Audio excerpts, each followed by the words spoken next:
Welcome on the AM News. And our first story.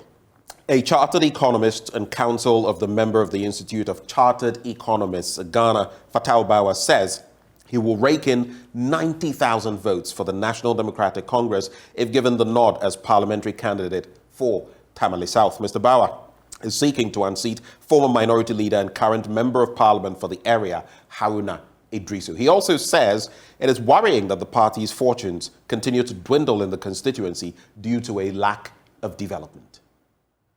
Bawa and his team were at the Tamale South constituency party office to file his nominations. The economist, seen as the underdog in this election because little is known of him, said he was going to win handsomely to represent the NDC. He said the constituency looks like a constituency without representation in parliament. Parliamentary resource of Tamale South is dwindling. Yes. Every year, 2008 it was 78, 2012 it was 74, yes. 2016 it was 72. Yeah. We are going down. We went down to 69. Now we don't want to lose the seat. Yes, our projection in 2020 was 70,000. We are 69. Yes. It means that we are increasing at a decreasing rate. Yes. And it means that we need to change the driver. Of course.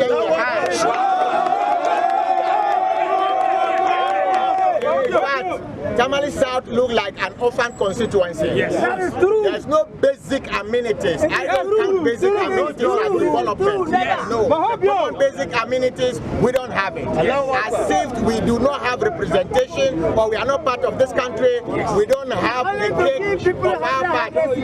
Very soon, we are changing the driver, we'll bring the jobs, the youth will get a job, we'll create the enabling environment. Receiving the nomination forms, Director of Elections for Tamale South constituency, Mutokiru Yaya, called for decorum in the campaign, adding that the aim should be to beat the MPP. In a related development, the Member of Parliament for Tamale Central, Mohamed Mutala, has filed his nomination forms for the second bid at that constituency. At the filing, he outlined some development project he said he has initiated in the area, reasons why his mandate should be renewed. We put ourselves out to be elected as MPs for Tamale Central. When we came, we told the people what we did in our town conference, and I've made a pledge that by the will of Allah, in the next 4 years, when I'm putting myself out to be elected, I wouldn't be talking about the works I did in Nanton. I'll be talking about the things I did in Tamale Central. Today, the things we have done in Tamale Central is obvious for everybody to see. We have facilitated the building of clinics in Tamale Central. We have facilitated the building of Asutec through the benevolent support of my senior brother, Honorable Haruna Idrisu. We have facilitated the building of schools. We have indeed provided mechanized work for all the 18 wards in Tamale Central. We have currently 20 medical science students whose fees are fully paid. Second year and those in first year.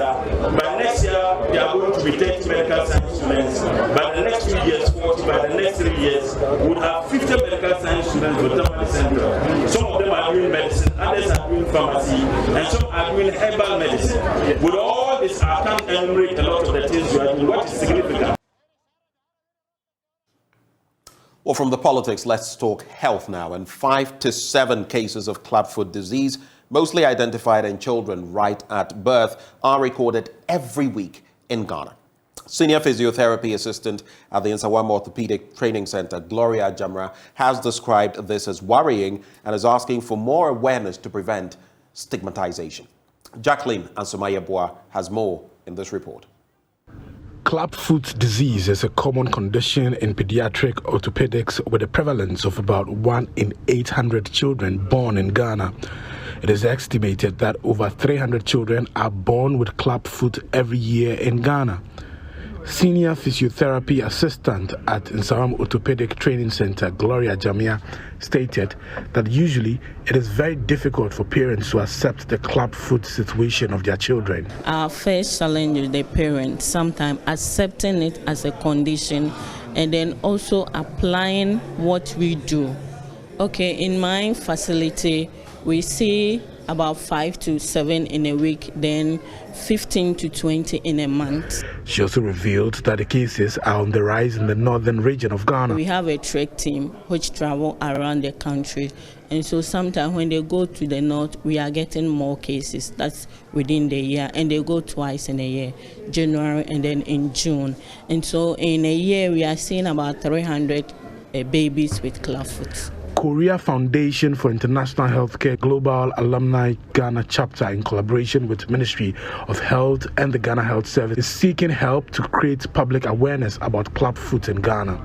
President of Korea Foundation for International Healthcare Global Alumni Ghana Chapter, Dr. Ralph Amma, says people need to be properly educated on clubfoot to help prevent stigmatization. When we say somebody has a clubfoot, it's a birth defect in which you see that the child's foot, instead of sitting, is turned inwards. So like we'll say in our normal parlance, it's curved in. So what then happens is that the child is not able to stand.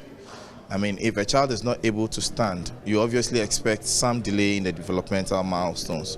Because it's inexpensive and treatable, and it's caused a lot of trouble within society because there are myths and there are all sorts of ideas surrounding it. We wanted to bring it to the fore and make the public know that it's not a curse, it is not a debilitating condition, and that is a condition that can be treated, so that the burden both on the family, the society, and even the hospital and the individual is taken care of in the treatment. Medical officials say clubfoot cannot be entirely prevented, but with early detection and early intervention, it can be managed and treated. Jacqueline Ansuma Ibue's report for Joy News. In our next story, the Environmental Protection Agency has advocated for the development of practical teaching modules in basic schools to help mitigate climate change in Ghana. The Volta Regional Deputy Director, Derek Logo, believes this would instill into the younger generation the skill set to design and develop adaptive modules to conserve the environment and curb global warming. He was speaking at the 2022 Science, Technology and Mathematics Innovation Education Camp in Chito. Climate change is the shift in temperatures and weather patterns primarily caused by human activities due to the burning of fossil fuels like coal, oil, and gas. According to the Environmental Protection Agency, some farming methods, livestock breeding, and uncontrolled fields also account for climate change. In view of this, the Volta Regional Education Directorate focused its Science, Technology, Mathematics, Innovation Education Camp on climate change. The training-themed STMIE, Panacea for Global Warming and Climate Change, was held at Awudome Senior High School. The aim of the program is to help the students gain better understanding of the causes and effects of global warming and climate change on the environment and challenge them to come up with the various innovative solutions to address climate-related problems through the use of science and technology. Some of the objectives of the programs are to demystify the assumption that science is difficult and girls cannot study science, to take participants through practical lessons in physics, chemistry, biology, mathematics, agriculture studies, and ICT. The Volta Regional Education Director, Francis Yao Agbemadi, believes the camp would impact the training and mindset of the participants. We have gained new and useful knowledge from this workshop. We are now able to bring this to our communities and schools.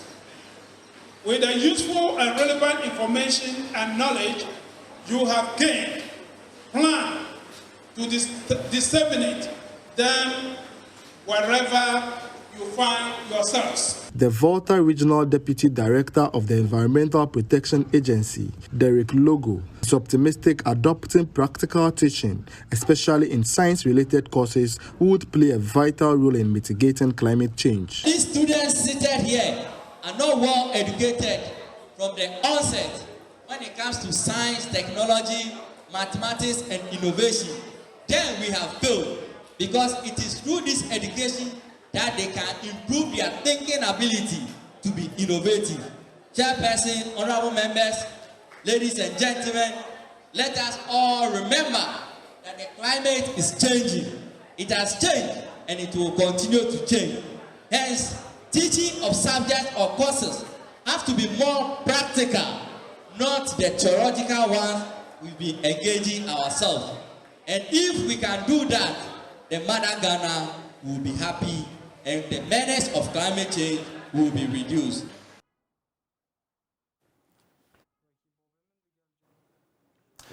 Now, the Ghana Water Company Limited is partnering students as part of this year's World Water Day celebration to be advocates of water preservation. The GWCL wants students to protect, preserve, and safeguard water bodies from pollution. Briefing the media after a tour with selected students at their pump station at Setre Hemang in the Central Region, Regional Manager of the Ghana Water Company, Kwesi Abebrese, explained it was imperative to collaborate with students to bring attitudinal change among communities and societies on how to protect water bodies from destruction.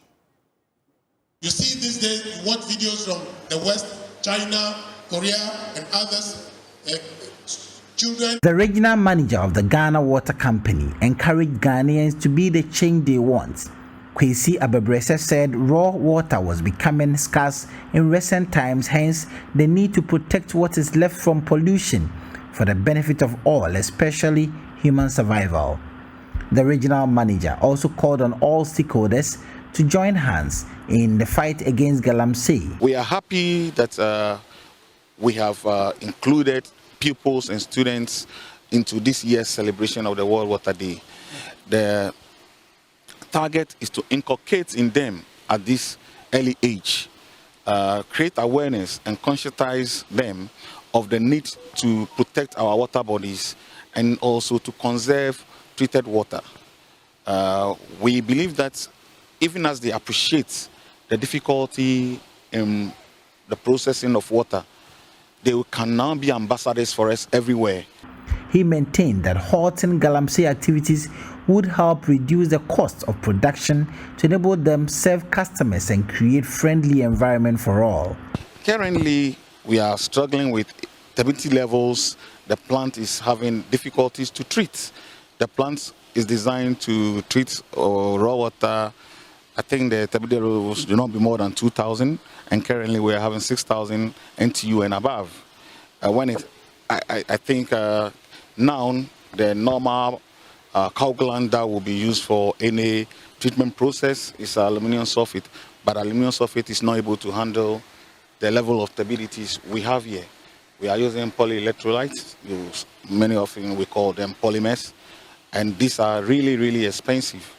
I think about 4 times the cost of what normal aluminum sulfate will do.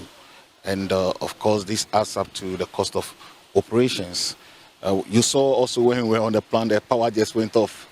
So apart from GWCL being water utility, we depend also on the power. And when power goes down or even fluctuates, we have problems sometimes not being able to operate. So all these adds up to the challenges we face. Some beneficiary students expressed gratitude to the company for the insight given them and appealed to the illegal miners to halt their activities to save the country from importing water in the future. They also made a passionate appeal to the government to do its best to halt the illegal activities that are destroying the rivers and water bodies in the country. So coming to the water treatment plant today has taught me a lot. I've learned the various processes water goes through before it gets to our homes, and I must say I'm quite surprised. I didn't know dirty water could be purified to the extent that we could drink it and it could come through our taps at home. We were sent to the river where the water is sourced from, and I had the shock of my life. Now, the 1998 year group of the St. Augustine's College, that is APSU 98, has handed over a 4-unit, 2-bedroom staff apartment complex to the school to mitigate teachers' accommodation challenges. The fully furnished apartments will improve the quality of life for teachers, maintain discipline, and enhance education delivery. Most Reverend Charles Gabriel Palmer Bako, Metropolitan Archbishop of the Cape Coast Archdiocese of the Catholic Church, cut the tape to commission the project. There's more in this report. The project is said to be the single biggest legacy project undertaken by any year group of the college and was constructed as part of the school's 93rd anniversary celebration sponsored by APSU 98. President of APSU 98, Samuel Ni Ajayanan, indicated the choice of the project was informed by the need to motivate the teachers and support the foundation that shaped future generations. The needs that came up, I mean, we could have taken the easy way out, but we decided that no, this was the most difficult one, but we said yes, we'll do it. We put perseverance to test and we conquered. Basically, if any teacher anywhere in Ghana, you're asked to come live here and teach us at Augustine's College, I'm sure you pack your bags and run, and probably we don't have flights coming to Cape Coast, but you take a flight. So yes, this is for the teachers. We want them to motivate the boys, and this time we decided that through the teachers, when we motivate the teachers, we'll get excellent students.